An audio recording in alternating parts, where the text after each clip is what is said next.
بسم الله الرحمن الرحيم السلام عليكم ورحمة الله وبركاته رمضان كريم waxaan soo dhaweynayaa dhamaanba daawadayaasheeda qiimaha qadarinta iyo sharafta mudan ee barnaamijka sida tooska ah ula socda oo barnaamijkii tartanka hal-abuurka ganacsiga oo si joogto ah u maalgeliya bangiga caalamiga ah ee Premier Bank waxaan jecelahay xubnaha guddiga inaad ila soo dhaweysaan waxaan u yeedhi doonaa madaxa barnaamijka tartanka hal-abuurka ganacsiga jaamacadaha dalka Professor Mubarak Ibrahim R waxaan u yeedhi doonaa xubnaha guddiga إسماعيل آذن ميعاد وحكلون يردونا عبد الرحمن علي حرسي برالي ميتي وحنو يردونا حبيت قدي قدام بيسا عبدي يوسف آر وكم عبدي يوسف آر عبدي يوسف آر وجناعصده وحاو شن يطبنكي سنة ودنبي أها معمولها جود الشركة دعانكه السجلجد وحاو هراء وجسوا الشقية الشركة دي بيتك أو ها مدح سوق جينتا يإيبكا شركة دي MSG Trading Company أو يدناها مدح إيبكا وحاو عبدي دقريق كوات كقاطي معمول كي جناعصيقا وحانو هذا وضع دقريقي لبات وكما عبد الرحمن علي حرسي عبد الرحمن علي حرسي وحاو شهادة هيرك اللباد ماسترز كقاطي جامعة كتالة دالك ماليزيا وحانو كتخصصي أرمها مامولكي جناعسيقا وحاو كسو شقيي هيدا PSI أو مامولي مشاريع كالدوان سيدو كالوحو كسو شقيي هيدا أفريكا إديكيشن تراست iyo handicap international عبد الرحمن واساسها iyo gudoomiyaha shirkadda Hasi Consultant oo hadda ka shaqeysa dhamaan geeska Afrika isla markaana xarumo kale magaalooyinka Hargeysa Jigjiga iyo Muqdisho waa kuma Ismaaciil Meecad wuxuu shahaadada heerka labaad ee masterta ka qaatay jaamacad ku taala magaalada London Ismaaciil waxa uu ka mid yahay maamulka sare ee shirkadda Meecad Group waana asaasaha xarunta tababarka iyo shaqaabuurka dhalinyarada ee loo yaqaano Borama Job Center taas oo kumanaan dhalinyaro ahi xirfado iyo carbis shaqaba kaga faa'iideysteen Ismaaciil Meecad waa aqoonyahan ganacsata ah oo aqoon iyo khibrad durugsanba u leh maamulka hogaaminta iyo hal-abuurka waa kuma Mubarak Ibrahim R waa hal-abuuraha iyo madaxa barnaamijka tartanka hal-abuurka ganacsiga waana gudoomiyaha jaamacadda Badar weli waxaan ku guda jirnaa barnaamijka xisaab badan ee tartanka hal-abuurka jaamacadaha dhinaca ganacsiga ee sanadka 2022 oo si joogta sanadkii shanaad u maalgeliyay bangiga caalamiga ee Premier Bank waxaan u yeedhayaa kooxda ku tartamaysa caawa jaamacadda Artemis University magaalada Hargeysa oo ku tartamay mashruuc la yiraahdo Gasiin Soor Cafeteria waxaan jeclahay halkan yimaadaan kooxda Gasiin Soor ee ka socota jaamacadda Artemis University magaalada Hargeysa صعب كنت باردة شيء سود وياه والله لوك سود وينيا واحد كقريب قل دونتها وريجي أفراد أوشن تيم كلها ترتميان واحد رجينا المشروع عكسي عنه صوبان دكتور ما كان سند عبدا هلك كذا شو يا كلها ترتميا دي كلها صعداء وحيلا صعداء صاحبك وهيلنا يا وحنا نكون هاي لا بقف نكون هاي ما قاعد مصطفى ورا مصطفى برامج كم ولا سعودي ها صيفي عن إلا مركلا بلا لا مكون صعداء maxaa kaaga baxay maxaase bulshada ku soo kordhinayay oo la wadaagi lahayd barnaamijka intii uu socday run ahaantii waxyaabo aad u fara badan baa iga baxay waxa kamid ah inaan khibrad u helay ganacsiga iyo sida loo soo jeediyo soo kale fikrado ganacsiyo cusub oo aan ka faa'iiday iyo waxyaabo kale oo aan halkan ku soo koobi karin ayaa iga baxay intii barnaamijku socday magacaaga Mustafa Siyaad Hussein Mustafa waxaan haysataa 3 daqiiqo oo horeeyay waxaan doonayaa inaad ku soo bandhigto mashruucan aad ku tartamatay Gasiin Soor Cafeteria kadibna qiimayntii horeysaan ku sameeyno Bismillahir Rahmanir Rahim Ilaahay subhanahu wa ta'ala ma hadoodhan iskale aad iyo aad baan u salaamayaa dhammaan jamaca meesha fadhiya waxaan aad ugu faraxsanahay inaan ka soo qayb galo tartankan aniga oo ku tartamaya mashruuc ganacsiyeed aan ugu magac darnay Gasiin Soor Cafeteria and VIP local foodies sala socotaan horta food industry ayuu la xiriiraa ganacsigeygani food industry-gaas uu la xiriirayo waa the basic needs ka aadanaha cuntadu saadaradeed waxaanu rabnaa in ganacsigan iyo mashruucan aanu bartan ku tartamayno in aanu ku xalino problem suuqa ka dhex jira oo aanu ku aragnay horta nooca ganacsiga aanu ku tartamayno waxaan ugu magac darnay Gasiin Soor waxaanu la xidhiidhaa qaybta food industry-ga waana mid ka duwan ama mashruuc ganacsiyeed ka duwan noocyada ganacsiyada ama cafeteriyanka magaalada ka jira ganacsigaygani waa isku dhaf waxa uu ka kooban yahay cafeteria oo iibinaysa soft foodski iyo qaybtii cunto wadanida oo iyadu habeenkii u khaas ah weeyaan saa daraadeed mashruuc ganacsiyeedkan dhammaan mashaariicda kale ee magaalka waa uu ka duwan yahay waxaanu kaga duwan yahay waxa weeyaan habeenkii oo uu iibinayo cuntadii freshka ahayd halka ganacsiyada kala duwan ee magaalada ka jira ay yihiin qaar u gooni ah cafeteria ama qaar u gooni ah local foodska ama cunto wadanida hase ahaatee anagu waanu isku darnay oo waxaanu iibinaynaa cuntooyin kala duwan oo dhammaantood healthy ah target customerskaygu waxa weeyaan waa dhalinyarta shaqaysa jecel marka ay shaqadooda soo dhamaystaan inay waqti ku soo qaataan intaanay hooyan ka hor meelaha lagu shaaheeyo ee dhalinyartu ay ku sheekayso marka target customerskaygu waa dadyoga suuqa ka shaqeeya weeyaan waliba markay soo waxaan jecel inay waqti ku sii qaataan meelaha cafeteriyanka ah soo kale dadyoga waxaanu soo kordhinay qaybtii cunto wadanida oo ku iibin doono noocyada cunto wadanida ee kala duwan oo markaasi problemkaanu xalin doonaana waxa uu noqon doonaa qaybihii VIP-ga ahaa ee cunto wadanida ku iibinayay qiimaha aadka u sareeya inaanu anagu ku iibin doono qiimo dhexdhexaada kana sareeya meelihii dhowmo directa loo yaqaanay marka economic impact eedu waxa weeyaan 100% ganacsiga soo celin doona investmentka lagu sameeyay isla sanadka koobaadba way qaybta financial planka hadii aanu yimaado ganacsiga waxaan ku saleynay $7,900 inaan ku invest gareyno $6,146 fixed assets ayaan ku soo iibsanaynaa $8,420 na waxaan ku soo iibsan doonaa input foodska bisha ugu horeyso oo dhan aan u baahanahay sida aanu ku xusnay monthly revenue-ga bisha koobaad ganacsigani waxa uu sameyn doonaa revenue ah $5,400 marka laga jaro qaybaha expenseska loo yaqaanana waxa uu soo saari doonaa revenue net profit ah $2,700 kaasoo boqolkiiba dheeraad soo celin doona isla sanadka koobaadba haddii aan ku guuleysano investmentka insha Allah ta'ala aad baad u mahadsantahay Mustafa waa kugu bogaadinaya sidaad barnaamijka uga soo bandhigtay waxaan gali doonaa qiimeyntii koobaad in lagu eego bal natiijada xubnaha ganacsiga balqaabka u fahmay ganacsigaasi inuu suuqa u gali karo waxaan ku bilaabayaa Ismaaciil Meecaad Ismaaciil maxaa markii uu lisay kaga baxay mashruucan aad baan soo dhaweynay teamka Gasinsoor iyo Saciid Ismaaciil Mustafa okay si aad u qurux badan baad soo bandhigtay inta kale su'aalahan ku go'aansan doonaa marka faceka koobaad continuation baan siiyay waa tahay Cabdi Ismaar runtii ganacsigan horta uu ka jira magaalada laakiin waxay ku xidhnaan doontaa maxaad kaga duwanaanaysaa inaan su'aalahan kulli ku weydiin doono si fiican baad xagga xisaabta iyo aad u soo qortay inkastoo su'aalo badan ay ka sii farcamayaan marka 100% waa tahay Cabdiraxmaan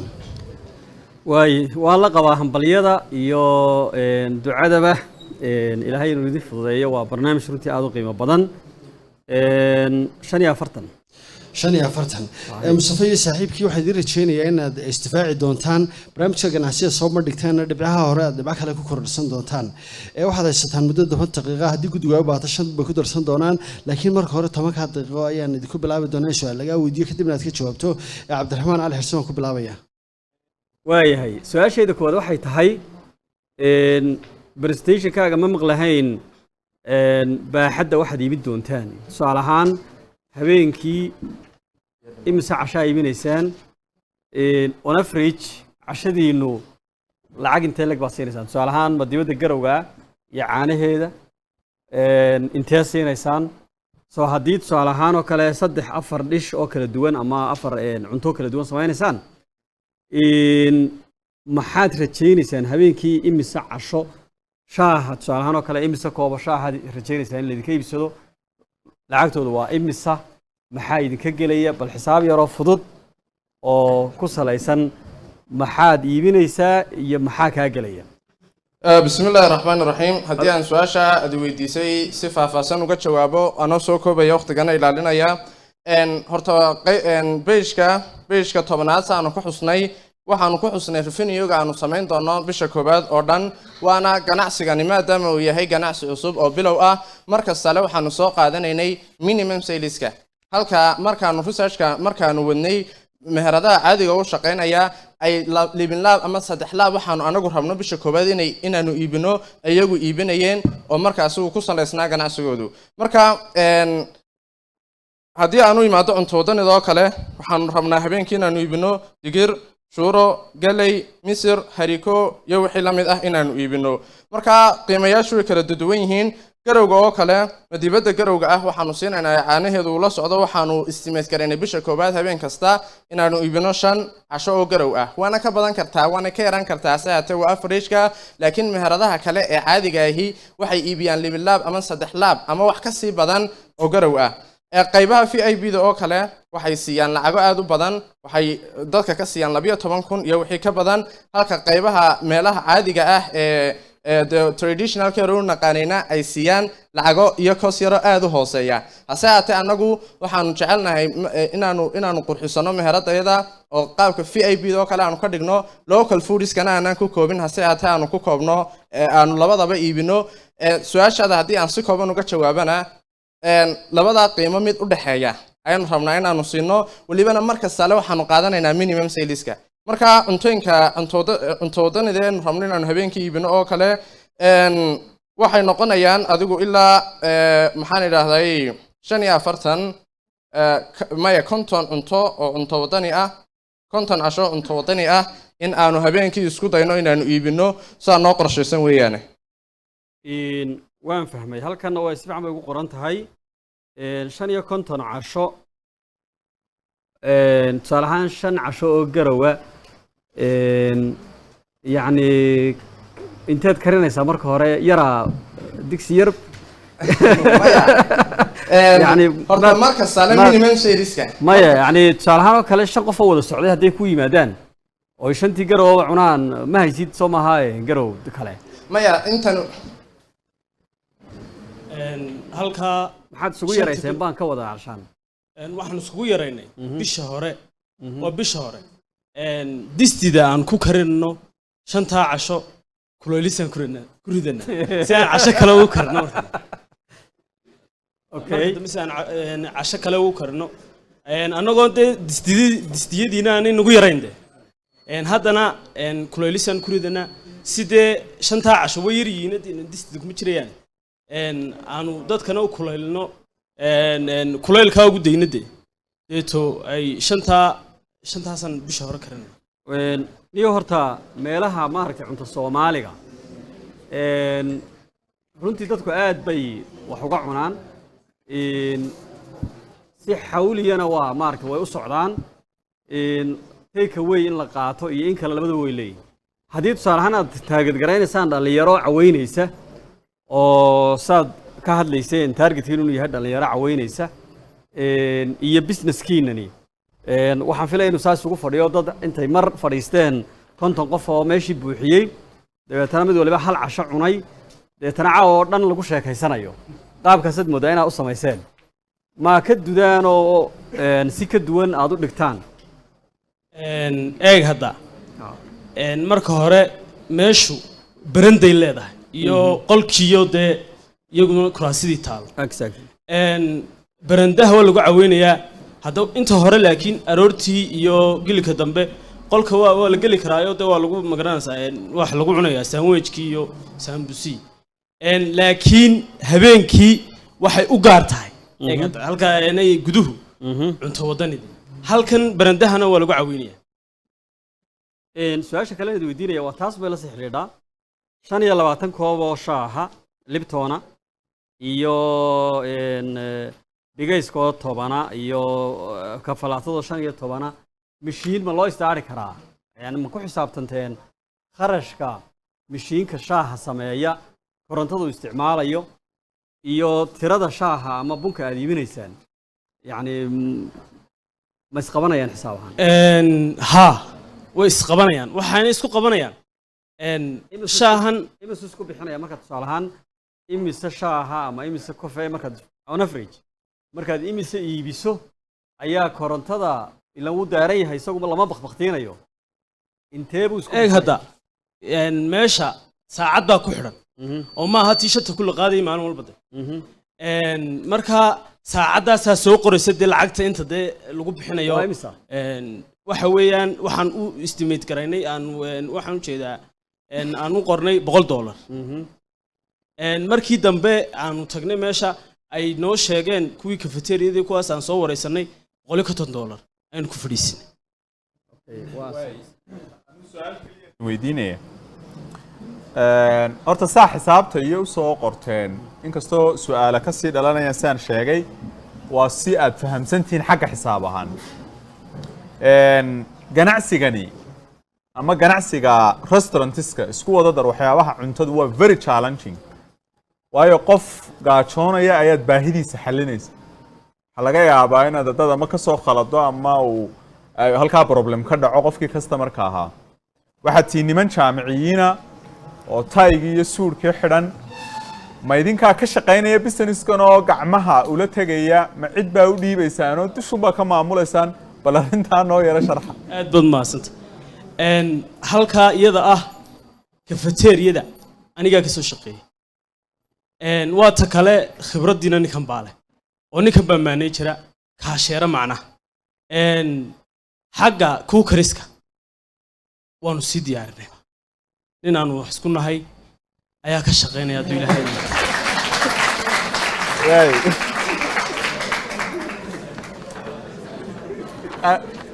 waay su-aal baan idinku daraya waad mahadsan tahay saa u difaacdeen had iyo jeer marka hawshan lagu jiro wax walba xisaab buu u baahan yahay markaa tusaale ahaan weli ma xisaabiseen tusaale ahaan kiilooga sonkora inta koobashaahe uu ka samaysmayo khibrad ma u leedin tusaale ahaan oo kale markaa iibinaysaan waxyaabahan alaabtan aad soo iibsanaysaan mid walba inta shay ee uu ka samaysmayo wax ma ka garanaysa waayo hudheelka ama meelaha cuntada ee laga cunayo wax imika galaanka garowga imise nafar baad ka samaynaysaa khibrad noocaasa waata la yidhi khabiir baad tahay ma leedahay ama ma noo sheegi kartaa horta anigu weli ganacsiga kumaan soo shaqayn hase ahaatee waxaan ahay ardayda businesska ee jaamacadaha ayaan ahay ninkan oo ka soo shaqeeyay cafeteria ayaa markaasi khibradii leh hase ahaatee anigu aqoontii ayaan leeyahay khibrad ma lihi laakiin hase ahaatee aqoonteedaas waan ku maamuli karaya ganacsiga labadeenna waxaan noqon doonaa insha allahu tacaala managerska ganacsiga halka shaqaale hoosaadkana aanu sii diyaarsanay haddii aanu ku guulaysano ganacsiga qaybtaa kale su-aashaadna weydiisay haddii aan u imaado galaanka garowga ah inteeyo casha ayaad ka samayn karaysaa insha allahu tacaala markaanu ganacsiga bilowno ayaanu ogaan doonaa intaanu ka samayn karayno hase ahaatee markii aanu soo qiyaasnay aanu suuqa tagnay weliba suuqa waaheen qaybaha jumlada ku iibiya cunto wadanida aanu tagnay bisha koowaad oo dhan inta aan u baahannahay waanu soo qiimaysanay waana ku caddahay warqadda qaybta financial bank hal su-aalaan rabaa inaad weydiiyo maxaad is leedihin caqabadooda ka hor imaan kartaa ganacsigan haddaad sharaxdeen caqabaduhu horta aad iyo aad bay u fara badan yihiin competitorska suuqa oo kale hore ugu sii jiray ee magaca weyn ku leh ayaa ka mid ah soo kale waxaa ka mid ah inaanu customerskii aanu u baahnayn bisha koowaad oo kale inaanu heli kari weyno ayaa ka mid ah soo kale sicirka oo kale ayaa isaguna ka mid ah oo markaasi laga yaabaa dadka qaarkood inay sicirkay ku qanci waayaan caqabadahaas oo dhan ganacsigu waa uu leeyahay haddii aan xalkooda yimaadana waxa weeyaan in aanu markastale reliable service aanu siino customerska noo imanaya soo kale cunto aad iyo aad u macaan oonu waxaan kuga soo gabagabeynayaa aad baad mahadsantihiin caqabadda ugu daranaya iminka presentationkaaga ka muuqata oon filaya inaad sheegtay laakiin aanan ku jirin layska aad tirisay waxa weeye su-aasha hadda cabdi ku weydiinaya caqabadaha inta badan meheradaha cuntada haysataana waxa weeyaan shaygan loo dhiibayo isagoo qayrin kuuga loo dhiibayo haddaanu qofka managerkii garanayn inta saxni uu soo saarayo caqabadda koowaadba horta waa taas marka kiilihii garowga ama faracadda ama digirta ahaa inta saxni uu noqonayo inta madabada noqonayo haddaadan garanayn daas caqabadda koowaadba waa taas kiilihii baastadii kiilihii bariiskii inta saxni uu noqonayo haddaanu qofku kala garanayn meesha horta ku khasaaray koobaadi inay taa kugu dari lahaa waanaad mahadsantihiin dhantay oo comment wey may oo dhantay aad baad u mahadsantihiin waxaan u rajaynayaa labada arday ka socda jaamacadda Armas inay guuleystaan waxaan geli doonaa qaybtii labaad ee qiimeyntii wareegii labaad su'aalaha iyo bal istifaacoodii bal dhibcahoodii hore waxay iska bedelaan waxaan ku bilaabayaa cabdi yuusuf aar أنا وحبك كمان بدري waa tahay cabdiraxmaan runtii businesska ay soo bandhigeen waa business la fulin karo oo aad u fudud revenue dakhliga iyo kharashkaba underestimation badan baa ku jira hadday labadaas saxaan waxaan isleeyahay waa waxay si fiican ama fudud ay u fulin karaan sidaa daraaddeed 5 baan ugu daray waa tahay ismaaciil sidii ma ku daya anigu waa tahay sacabka u tuma ardaydaasi waxaan jeclahay idin sii dhaweysaan waxaan u mahadnaqayaa xubnaha guddiga waqtigoodii qaaligaa noo soo huray in ardayda ay qiimeeyaan dhammaanba howlwadeenada kala duwan ee barnaamijka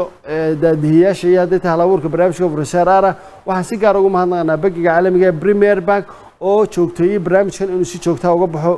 warbaahinta kala duwan ee Soomaaliland bisha barkada Rabadaantana dadweynuhu ay ku nastaan kana faa'iideystaan wixii macluumaad barnaamijku kordhinayo barnaamij kale oo kala mid ah korta kuma dhamaantay waxaad ku dhaafnaa wanigo Jaafar Axmed Badaa wassalaamu calaykum waraxmatullaahi tacaala wabarakaatuh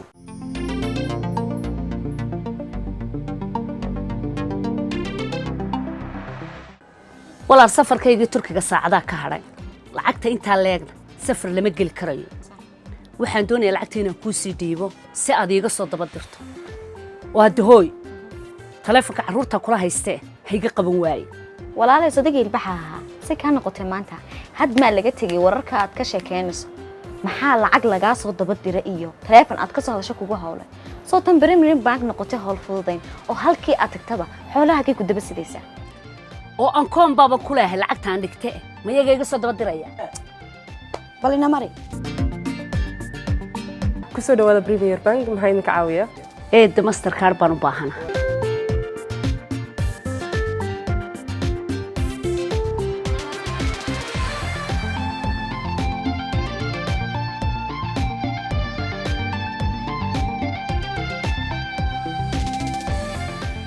hadda dalbo oo hadda hel